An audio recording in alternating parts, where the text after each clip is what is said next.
तो आज हम लोग पढ़ते हैं पाइप के बारे में और लिनक्स ऑपरेटिंग सिस्टम में पाइप कमांड्स के थ्रू हम क्या करते हैं ये आज हम लोग सीखेंगे। और तो सबसे पहली बात, पाइप का मेन जो काम है वो है कंबाइन करना दो कमांड्स को या दो से ज़्यादा कमांड्स को। पहले फटाफट से थोड़ा सा इसके बारे में पढ़ लेते हैं, थ्योरी पढ़ते हैं, फिर उसके बाद हमको प्रैक्टिकली इसको हम लोग करके देखेंगे कि ये किस तरीके से ये काम करती है और किस तरीके से इसका हम लोग यूज़ कर सकते हैं। तो सबसे पहले हमको जो पढ़ना है वो देखिए, पहला इसका जो यूज़ है वो है हमारा दो कमांड्स को, एक लेफ़्ट की कमांड है मान लीजिए और एक राइट साइड की कमांड है, दोनों को अगर हमको मर्ज करना है तो हम लोग यूज़ करते हैं पाइप का कंसेप्ट। पाइप क्या है? पाइप एक सिंबल है। पाइप सिंबल आपको कहाँ मिलेगा? आपको एंटर के बटन के लेफ़्ट साइड में आपको मिलेगा, शिफ्ट दबा के आप इसको ला सकते हैं। अगला जो हमको पढ़ना है वो है, देखिए लेफ़्ट साइड का जो आउटपुट है वो सेकंड कमांड में इनपुट की तरह यूज़ होता है। ये मान लीजिए तो ये लिखा है जैसे कि for shell command this is done for using the pipe character to join the command such as command 1 and then pipe. ये जो दिख रहा है ना आपको, ये पाइप है, this is called the pipe. Now here is the example, the output of the first command is given as the input of the second command.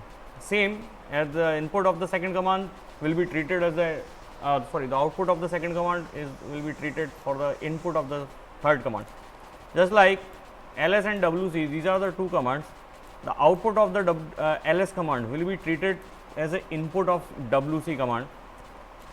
These are all commands you have already studied, who and sort. Just like who, the output of the who command will be treated as input of for the sort command. ये यहाँ पर आप देख सकते हैं, ये command का यहाँ का जो आउटपुट है पहली कमांड का वो सेकंड कमांड का हमारा इनपुट बन जाएगा। तो इसको हम लोग करके देखते हैं और फिर पता करते हैं इसका। अगर हम प्रोसीजर देखें ये किस तरीके से काम करता है, देखिए आपने यहाँ पर कमांड दिया कोई, उसका जो एक आउटपुट निकला, उसके बाद आपने पाइप लगाया, इसका जो इनपुट दिया था आपने, उसके बाद जो आउटपुट निकला वो इसके लिए इनपुट बन गया कमांड 2 के लिए। इस तरीके से ये काम करता है। अगर पाइप की कुछ टेक्निकल बातों को अगर हम लोग देखें तो pipe is passed a pointer to an array of the two integer descriptor. It fills the array with two new file descriptor and return at 0. On failure it return -1 and set error number to indicate the reason of the failure. तो इसको हम लोग फटाफट से करते हैं बंद और आ जाते हैं हम अपने टर्मिनल पर। टर्मिनल में हम लोग देखेंगे कि हम लोग किस तरीके से इसको बना सकते हैं। तो ये मेरा टर्मिनल है जो आपको दिख रहा होगा सामने। यहाँ देखिए लास्ट वीडियो में हम लोगों ने VI एडिटर का यूज़ करके कुछ शेल स्क्रिप्ट बनाई थी। यहाँ हम बनाने वाले हैं कुछ कमांड्स। कमांड बनाने के लिए हम लोग बनाने वाले हम लोग एक फ़ाइल, टेक्स्ट फाइल, और टेक्स्ट फाइल बनाने के लिए हम लोग यूज़ करते हैं कैट कमांड का। यूनिक्स और लिनक्स ऑपरेटिंग सिस्टम में जब आप टर्मिनल पर बनाते हैं कोई फाइल तो यूज़ करते हैं हम लोग कैट फाइल, कैट कमांड। यहाँ आपको लगाना है कैट और फिर लगाना है ग्रेटर देन का साइन। ग्रेटर देन का साइन लगाने के बाद आप लिखेंगे अपनी फाइल का नाम student2। मान लीजिए student2.txt मैंने एक फ़ाइल लिख दी है। इसको मैं जैसे ही एंटर करूँगा तो ये मुझे अब ये एडिट मोड में आ गया है। यहाँ मैं कुछ भी लिख सकता हूँ।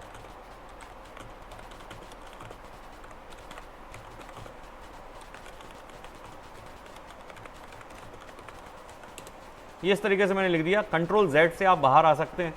तो ये एक एग्जाम्पल था। यहाँ मैंने एक फ़ाइल ऑलरेडी बना के रखी है। अब किसी फाइल को अगर आपको देखना है तो आपको ग्रेटर देन नहीं लगाना है, सिर्फ कैट और उस फाइल का नाम आपको देना पड़ेगा। पूरा लिखना पड़ेगा आपको student2.txt और ये सब केस सेंसिटिव है। तो यहाँ देखिए ये आपकी जो फाइल मैंने बनाई थी ये आपकी ये प्रिंट हो गया है इसका कंटेंट। बात करते हैं हम लोग पाइप कमांड की। तो अब हमको क्या करना है, पाइप में दो या दो से अधिक कमांड को हमको यूज़ करके इसको दिखाना है। तो चलिए फटाफट से, यहाँ मैंने एक फाइल बनाई है जिसके अंदर कुछ कंटेंट लिखा हुआ है student.txt। ये देखिए ये फाइल मैंने बनाई हुई है और इसमें ये इतने सारे स्टूडेंट के नेम और उनके पोस्ट लिखे हुए हैं। कुछ स्टूडेंट्स के नेम लिखे हुए हैं और कुछ उनकी पोस्ट लिखी हुई हैं। टेबल के फॉर्म में बनी हुई है ये फाइल। पहले मैं इसे कर देता हूँ क्लियर, जिससे आपको और क्लियर दिखाई दे।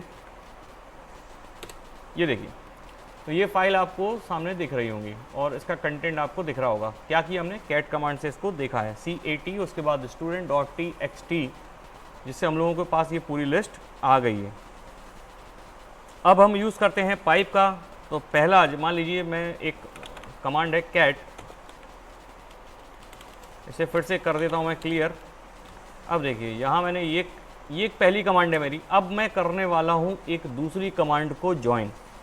क्या करना पड़ेगा उसके लिए? उसके मैं लगाऊंगा पाइप का सिंबल, शिफ्ट दबा के इंटर के बगल में जो स्लैश का साइन है उससे आपका आ जाएगा कैट का सिंबल। इसके बाद आप चाहें जो दूसरी कमांड देना चाहते हैं उस कमांड को आप लिख सकते हैं। यहाँ हम लोगों ने एक कमांड पढ़ी थी ग्रेप, GREP, और ये कमांड का जो काम होता है वो काम होता है सर्च करना किसी स्ट्रिंग को। तो यहाँ मैं एक स्ट्रिंग देने वाला हूँ और ये स्ट्रिंग भी हमारी केस सेंसिटिव होगी, इसलिए मैं कैपिटल में लिखने वाला हूँ राहुल। अब हमारे पास जो ये जो फाइल है इसका जो पूरा कंटेंट है, इसका जो आउटपुट आएगा वो आउटपुट क्या है? जो पूरी आपकी फाइल है वो इसका इनपुट बन जाएगा और इस इनपुट में से ये राहुल को सर्च करेगा। समझ में आ रहा है आपको? दो कमांड ये चलाएगा। देखिए मैं करता हूँ एंटर, तो ये देखिए इसने ये राहुल को सर्च कर लिया। अच्छा, ये राहुल आपको दिखाई क्यों नहीं दे रहा? क्योंकि ये रेड कलर से मार्क करता है उस चीज़ को जो आपको ये सर्च कर लेता है। मैं इसका कर देता हूँ थोड़ा कलर चेंज, जिससे कि आपको ये दिखने लग जाएगा।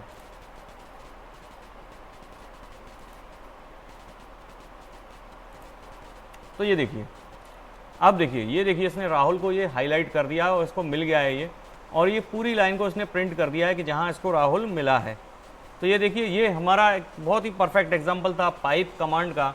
हमने क्या किया, ये जो इनपुट आया, ये जो आउटपुट आया, इसका कैट से हमने student.txt को आउटपुट लिया, इससे इसकी पूरी फाइल के कंटेंट शो हो गए, और जो आउटपुट था यानी पूरे कंटेंट जो शो हुए वो इस कमांड के लिए इनपुट की तरह कार्य किया इसने। अगर हम GREP कमांड्स को, सिर्फ GREP कमांड्स को अगर हम चलाते तो कुछ भी इनपुट ये नहीं लेता और कुछ भी आउटपुट ये नहीं दे पाता, क्योंकि वो ढूंढता कहाँ राहुल। तो उसको राहुल ढूंढने के लिए मिल गया, ये यहाँ से जो आउटपुट आया उसने इसको इनपुट ले लिया। चलिए एक और कमांड है, जैसे कि यूनिक कमांड हमारी क्या करती है? यूनिक कमांड हमारी करती है, यहाँ मैं, चलिए मैं सॉर्ट करता हूँ, सॉर्ट student.txt। ये देखिए सॉर्ट कमांड से क्या होगा? सॉर्ट कमांड से हमारे जो नाम हैं वो सॉर्ट हो जाएंगे अल्फ़ाबेटिकली। ये ऑलरेडी अल्फ़ाबेटिकली सॉर्ट थे, लेकिन ये देखिए आप, यहाँ ऊपर के जो कॉलम नेम था वो भी इसने नीचे पहुँचा दिया है। क्योंकि ये टेक्स्ट फाइल थी इसलिए इसमें कॉलम नेम तो कुछ होता नहीं है, लेकिन इसने देखिए इसको नीचे कर दिया है। तो ये हमारे नेम जो थे वो सॉर्ट हो गए हैं। अब मान लीजिए मुझे इसमें से कुछ ऐसी चीज़ लाना है जो यूनिक हो। यूनिक यानी कि मान लीजिए आप यहाँ से प्रिंट करते हैं और लगा देते हैं UNIQ, तो इससे क्या होगा? इसमें जो डुप्लीकेट वैल्यूज़ हैं वो हट जाएंगे। डुप्लीकेट वैल्यू हट जाएंगी। पहले चलिए हम कुछ डुप्लीकेट वैल्यू उसमें डाल देते हैं, उसके बाद इसको हटाते हैं।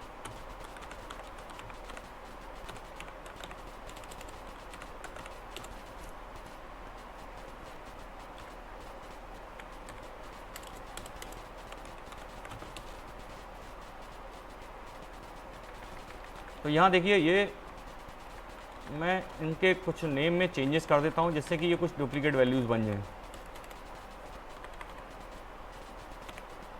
इंसर्ट मोड में मैं चला जाता हूँ, आई दबाने के बाद, उसके बाद ही मैं इसे कुछ कर पाऊँगा। तो ये देखिए यहाँ पर दो आकाश हमारे पास आ गए हैं।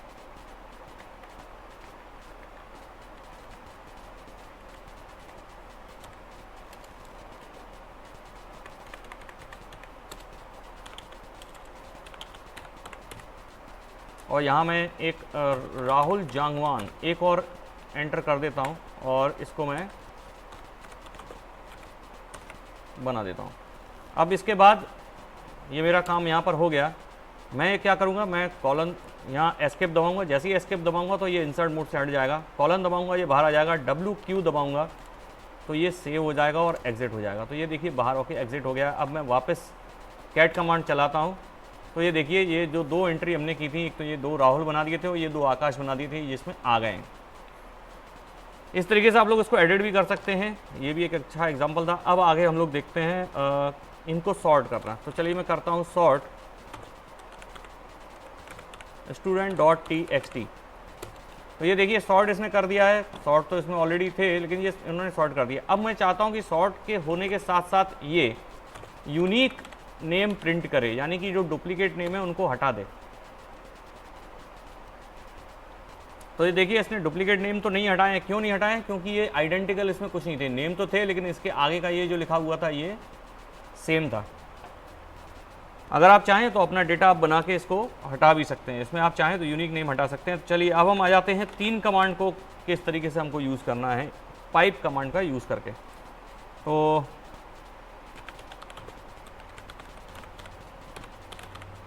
ये देखिए हमारी पहली कमांड। दूसरी कमांड में यहाँ ले लेता हूँ ग्रेप, और यहाँ मैं सर्च करा देता हूँ एक स्ट्रिंग राहुल, और एक कमांड इसके साथ और जोड़ देता हूँ। देखिए क्या होगा, ये जो कैट कमांड है इसका आउटपुट क्या होगा, इसका आउटपुट होगा वो पूरी लिस्ट जो इस फाइल के अंदर है, वो लिस्ट इस ग्रेप राहुल के लिए इनपुट बन जाएगी, यानी कि ये उस लिस्ट में से राहुल को ढूंढेगा। अब राहुल को ढूंढने के बाद अब हम यहाँ एक कमांड और चला देते हैं। तो यहाँ हम लोगों ने पिछली वीडियो में देखा था आपको WC कमांड, अगर आपको पता हो वर्ड काउंट वाली कुछ कमांड्स थी, तो यहाँ मैं WC स्पेस -L लगा देता हूँ। वर्ड काउंट कमांड है, उनके साथ कुछ स्विचेस लगाते हैं, तो वर्ड काउंट, अब ये राहुल कितनी लाइन में आया है ये हमको बता देगा। WC/L, अब ये हम लोग -L, यहाँ हम लोग क्या हुआ है, ये हम लोगों ने स्पेलिंग गलत लिख दी है इसकी, सॉरी, GREP, और ये देखिए, तो यहाँ देखिए राहुल हमारा 2 लाइन में आया है, इसलिए इसने प्रिंट कर दिया है 2 वर्ड काउंट -L, यानी कि पहले तो उसने ये पूरी लिस्ट प्रिंट की, उसके बाद उसमें से राहुल ढूंढा, और वो राहुल कितनी, ये अब वो राहुल जो था वो इसके लिए इनपुट बन गया, तो इसने WC-L, L यानी कि कितनी लाइन में राहुल आया है, 2 बार आया है, ये देखिए इसने कर दिया है। चलिए एक और कमांड हम लोग चलाते हैं, यहाँ हम WC की जगह WC के बाद C लगा देते हैं, ये हमको बताएगा कि कितने कैरेक्टर हैं। चलिए तो ये देखिए 67 कैरेक्टर हैं, वो जो राहुल जो लिखा हुआ है उसमें टोटल, स्पेस को भी ये काउंट कर लेगा। सेम इसी तरीके से अगर मैं यहाँ पर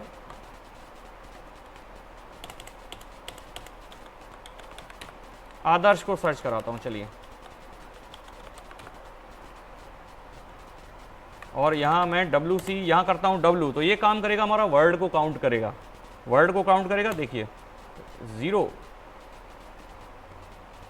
क्यों भाई ऐसा, तो चलिए देखते हैं, हो सकता है इसकी स्पेलिंग गलत हो।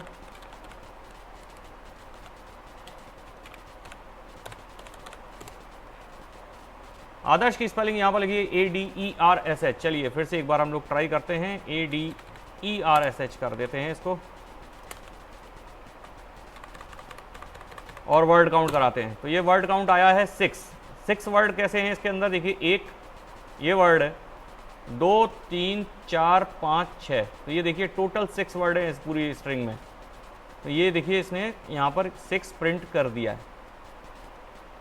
तो ये ऐसी इनको हम लोग कहते हैं पाइप कमांड्स, और पाइप कमांड्स का मेनली ऑब्जेक्टिव हमारा यही है कि लेफ्ट साइड का जो आउटपुट है वो सेकंड कमांड में इनपुट बन जाए। आप चाहें तो इसका यूज़ C प्रोग्रामिंग में भी कर सकते हैं, इसको करना चाहें तो आप पहले इसकी प्रैक्टिस करिए, और इसके बाद और भी जो होगा वो उसको अगली वीडियो में आपको देखने को मिलेगा। Thanks for watching.